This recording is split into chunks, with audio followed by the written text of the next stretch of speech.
Pourquoi certaines idées pensent marcher à coup sûr et puis en fait, en réalité, elles sont un peu trompeuses. Alors aujourd'hui, on va parler du biais du survivant, un piège mental qui nous pousse à tirer des mauvaises conclusions, en oubliant d'ailleurs les échecs invisibles.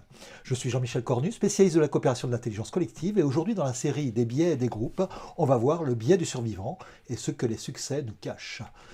Alors, qu'est-ce que c'est d'abord ce biais du survivant? Eh bien, tout simplement, c'est qu'on a tendance à analyser uniquement les succès, parce que les succès, ils sont visibles.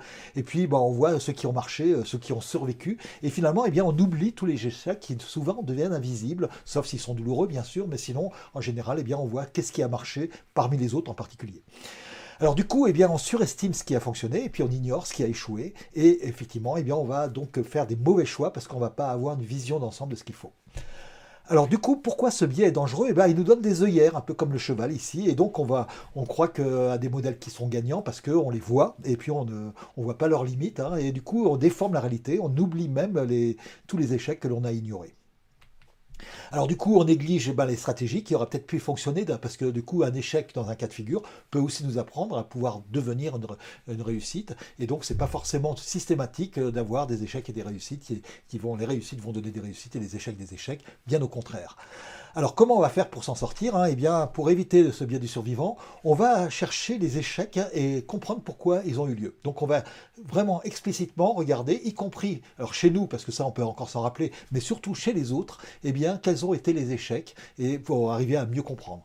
Et du coup, eh bien, on va comparer les réussites et les échecs, et puis identifier vraiment les tendances, les critères qui font que du coup quelque chose devienne une réussite ou un échec.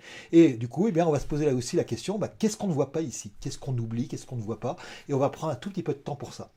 Grâce à ça, eh bien, on va pouvoir effectivement mieux analyser nos choix. Et donc, à vous de jouer. Vous allez donc essayer, avant d'adapter une stratégie avec votre groupe, avec une idée, alors que ça soit vous-même ou que ce soit collectivement avec le groupe, parce que ce biais-là, il fonctionne collectivement, mais il fonctionne évidemment individuellement, souvent avec l'animateur du groupe. Eh bien, prenez le temps d'examiner un petit peu ceux qui ont réussi, ceux qui ont échoué, et pourquoi, etc., de manière à bien comprendre effectivement et faire vos choix les plus éclairés possibles. Alors, n'hésitez pas à me montrer dans les commentaires comment vous avez pu mettre ça en place, parce que c'est extrêmement utile pour pouvoir rendre ces vidéos en plus visibles. Donc n'hésitez pas à commenter, à liker, effectivement. Vous pouvez évidemment vous abonner avec la petite cloche pour être prévenu des prochaines vidéos. Vous pouvez liker, bien sûr, hein, sur quel que soit l'endroit d'ailleurs où vous êtes, hein, que vous soyez sur Facebook, LinkedIn, mon blog, les blogs amis, tous les blogs amis que je remercie de republier, mais aussi eh bien, YouTube, etc. Et puis, quant à moi, je vous propose de télécharger mes conseils personnalisés, un guide dont vous êtes le héros.